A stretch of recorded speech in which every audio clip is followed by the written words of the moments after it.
Hoje eu vou explicar para vocês como funciona de fato, né, a estrutura e os processos de uma agência de marketing, né? Às vezes as pessoas começaram no marketing assim meio com urgência, atendendo e fazendo um pouco de tudo, e aí estão com dificuldade em quebrar essa próxima barreira para de fato se estruturar como uma empresa. Ou às vezes você está querendo empreender de fato e criar uma agência e não tem muita noção de como que a gente costuma estruturar uma agência. Então eu vou falar de uma estrutura base que funciona aí praticamente em todas as agências do mercado e que você consegue replicar isso de uma maneira muito simples e muito fácil. Então, para começar, a agência ela é dividida em setores, né?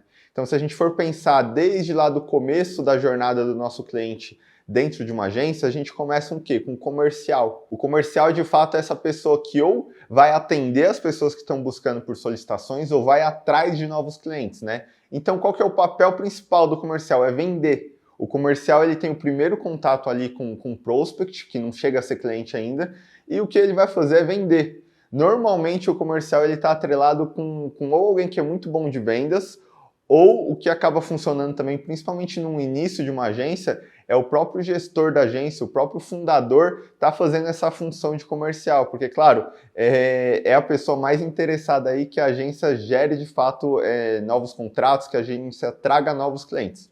Então, feito o comercial, vamos pensar que a pessoa ela fechou um contrato ali com o comercial, para quem que essa pessoa vai? Ela vai para um atendimento. Então é a pessoa que vai ser responsável pelo contato no dia a dia com esse cliente, com esse novo contato.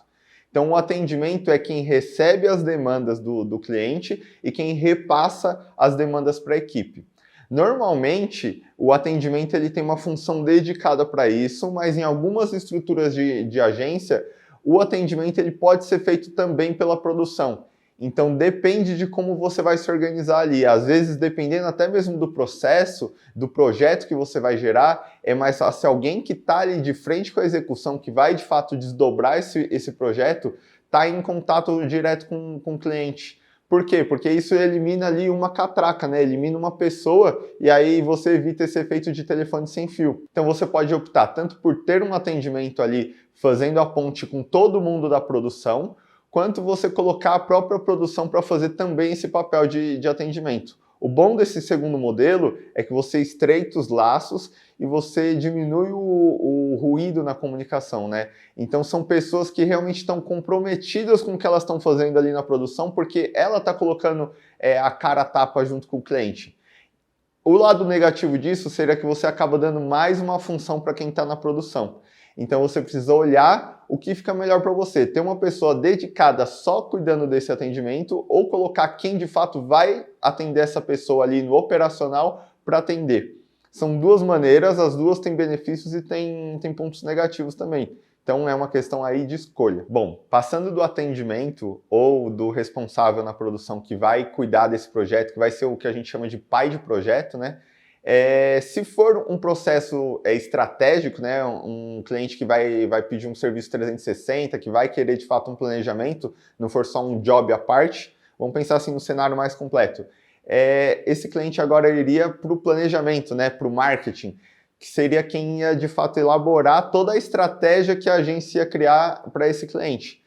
Então, o briefing ele foi retirado ali com o pai de projeto ou com atendimento, ou até ele vai ser feito em conjunto entre pai de projeto, atendimento e marketing. Mas agora ele vai para um setor mais estratégico da agência. Então, o marketing é que cria as ações, que elabora os conceitos, ele que faz a questão estratégica e normalmente é o marketing também que vai cuidar de tudo aquilo que envolve resultado, né? Ou seja, é campanhas de performance, vai ser o marketing que vai estar elaborando.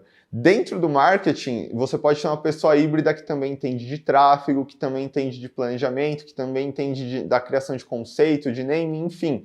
O marketing ele acaba sendo uma função, principalmente em agências enxutas, mais dinâmica, porque é um profissional que ele consegue fazer desde a criação de uma campanha, de uma ideia, até a estruturação de uma campanha de mídia.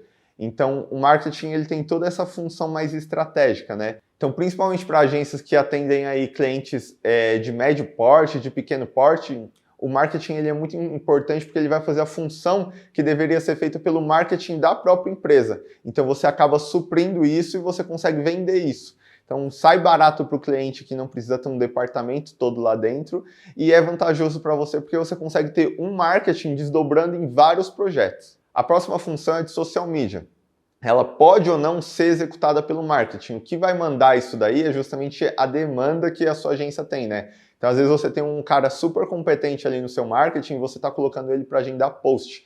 Então não vale, né? Além da hora dele ser mais cara, você está perdendo a oportunidade de vender outros serviços mais caros usando essa pessoa para serviços mais operacionais. Então, hoje em dia, como tem vários clientes que procuram por serviços de redes sociais, que querem fazer conteúdos nas redes sociais, ter um social media dedicado é muito importante. Vai acabar dando essa separação e aí você consegue que o marketing foque mais nas questões de marketing e o social media mais em social media. Então é aquilo, as pessoas vão se tornando especialistas, né? Se o cara faz todo dia aquilo a mesma coisa, ele se torna especialista naquilo. O bom disso é o quê? Ganhar escala.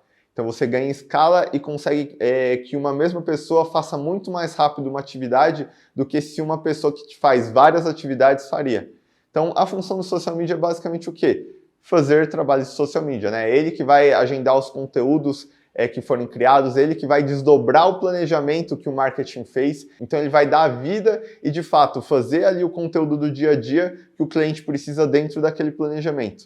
É inclusive o social media que vai acabar entrando em contato com a próxima função, que seria o designer ou o editor.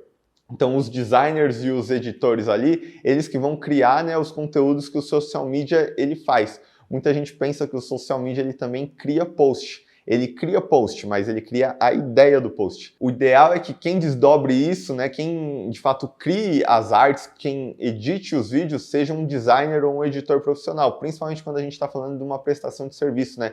Você está vendendo um serviço profissional e aí você vai entregar um negócio meia boca, feito ali por uma pessoa que nem tem tanto know-how em design, não tem tanto know-how estético. Então, o social media ele cria a ideia e o designer, o editor, ele de fato edita o material, ele cria a arte, ele dá a vida para aquele material. Salvo essas funções, teria função administrativa, né? Porque a agência ela ainda é uma empresa. Então você precisa fazer pagamento de funcionário, você precisa pagar fornecedor, você precisa receber dos seus clientes.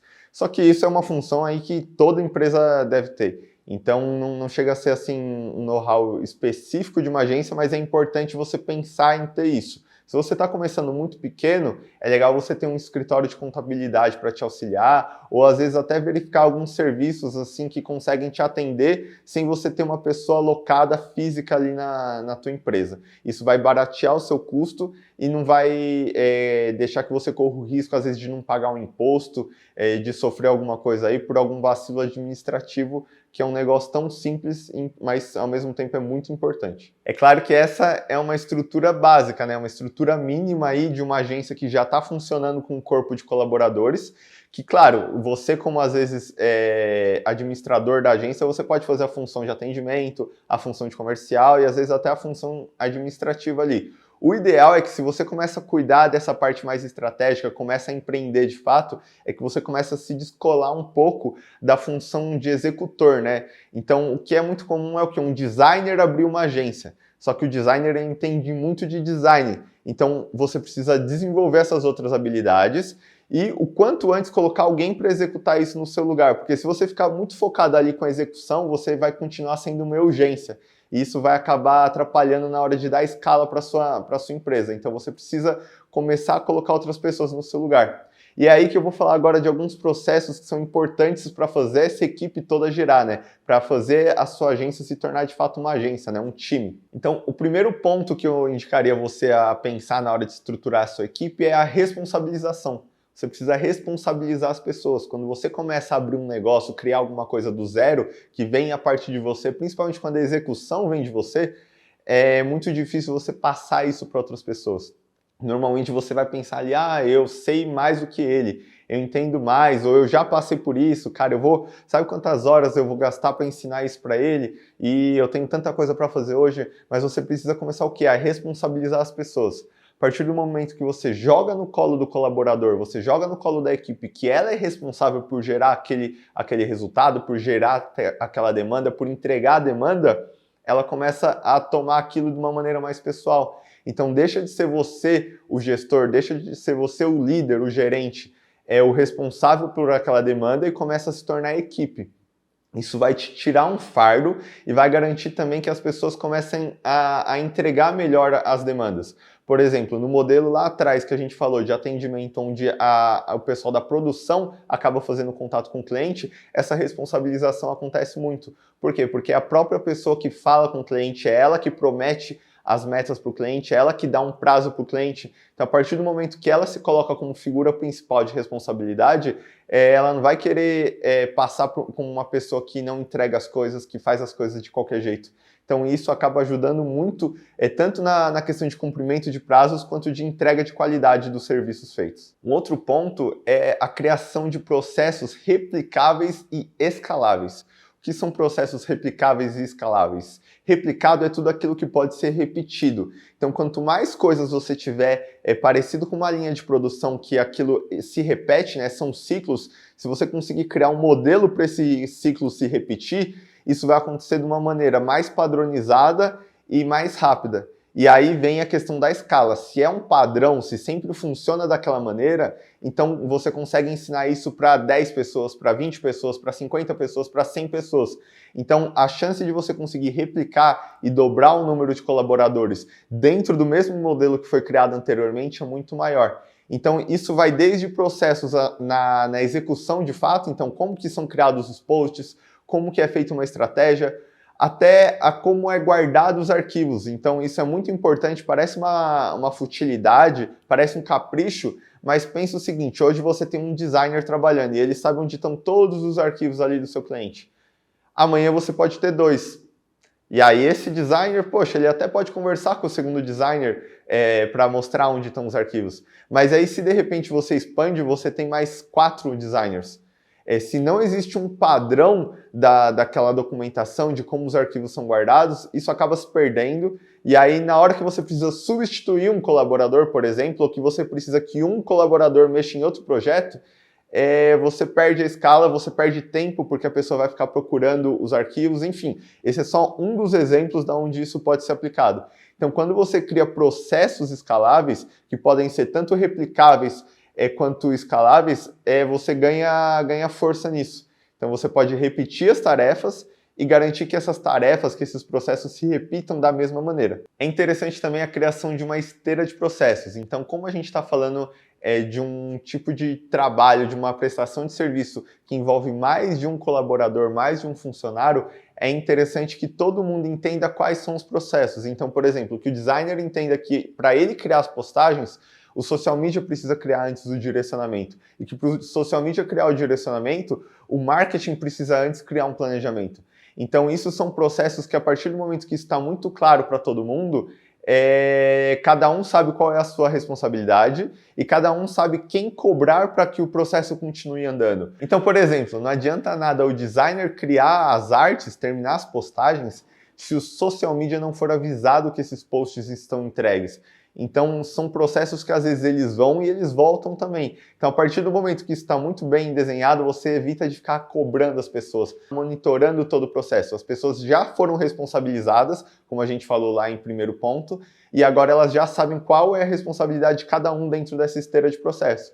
Então, o designer terminou de fazer as artes, ele já vai mandar isso para o social media, que por sua vez também já vai agendar isso. Então, a partir do momento que você cria esse fluxo, você cria uma esteira de processos, cada um já sabe o que tem que fazer, cada um já sabe o que vai precisar fazer depois. Então isso torna muito mais fácil, principalmente para quem está gerindo toda essa equipe. É importante também você conseguir metrificar esse trabalho todo. Então você tem um controle de quantas tarefas cada pessoa tem, quanto tempo cada pessoa gasta em uma tarefa. Hoje aqui nas agências a gente usa um sistema de timesheet, o Runrunit, que ele contabiliza de fato. Quais são as tarefas que a pessoa trabalhou naquela semana, quanto tempo ela gasta para fazer algum tipo de tarefa. Isso é bom, inclusive, para você poder precificar depois lá no comercial o seu trabalho. Então, por quanto que eu devo cobrar de um post, né? Quanto tempo o meu designer gasta para fazer um post e quanto tempo ele gasta para fazer um logo? Qual que é a diferença de tempo? Quanto que eu vou cobrar por um serviço e quanto que eu vou cobrar pelo outro? Então, a partir do momento que você tem isso metrificado, você sabe quanto tempo a sua equipe gasta, quantos clientes o seu social media consegue atender, entendeu? Você tem essa noção que é tanto importante para a produtividade da sua equipe, quanto para a criação da sua tabela de preços, para você saber se você está cobrando muito, está cobrando pouco e até se você está tendo ou não lucro. Então isso é importantíssimo e às vezes pouca gente faz isso, acaba largando ali uma lista de tarefa para o pessoal fazer, se existe uma lista, porque acaba olhando para um sistema desse e falando assim, é um custo a mais que eu vou ter. Na verdade, ele te traz informações e te traz uma organização que é o que vai te ajudar depois a crescer o seu negócio e a conseguir medir se você está realmente ganhando dinheiro ou se você está só pagando para entregar post para o cliente. Por fim, o mais importante disso tudo, o mais importante de uma agência que, na minha opinião, são as pessoas. Você precisa lembrar que você está trabalhando com pessoas ainda. Então você precisa botar pressão nas pessoas, mas você precisa entender que às vezes elas tiveram um dia ruim. Você precisa entender de fato o que motiva as pessoas. Nem todo mundo se motiva da mesma maneira. Talvez o cara do comercial, por ter esse perfil mais agressivo, ele se motiva mais financeiramente falando. Então se você falar para ele, poxa, eu vou dobrar a sua bonificação, eu vou te dar mais tanto por cento de bonificação se você fechar essa meta, é um cara que vai correr atrás. Às vezes a sua social media é uma pessoa que ela precisa ser incentivada pelo propósito, que você precisa dar um plano de carreira para ela, você precisa mostrar onde que ela vai chegar, você precisa mostrar o que vocês estão fazendo ali como empresa para ela se motivar, não é só o salário que motiva essa pessoa. Principalmente criativo, designer, são pessoas muito emocionais. Então, às vezes, você precisa segurar um feedback do cliente para que essa pessoa não seja emocionalmente abalada. É claro que o que eu estou falando aqui, eu não estou falando para proteger essas pessoas da responsabilização. O que é responsabilidade delas, elas precisam entregar. Mas você precisa sempre lembrar que existe uma pessoa lá no cliente que às vezes nem entende de marketing, você precisa saber lidar com ela, saber extrair as informações dela. Existe uma pessoa aqui na produção que você também precisa saber lidar com ela, qual que é o melhor incentivo, como que é a melhor maneira de eu dar esse feedback, como eu posso motivar e até mesmo como eu posso botar pressão. Qual que é a melhor maneira de eu botar pressão? Então não se esqueça que as pessoas são os maiores ativos da agência, porque na agência você está fazendo uma prestação de serviço. Então você pode construir uma marca, você pode construir um relacionamento com o seu cliente, mas no fim quem dá atração, quem dá corpo para tudo isso são as pessoas. Então além de focar em tudo isso, não se esqueça de focar nas pessoas também.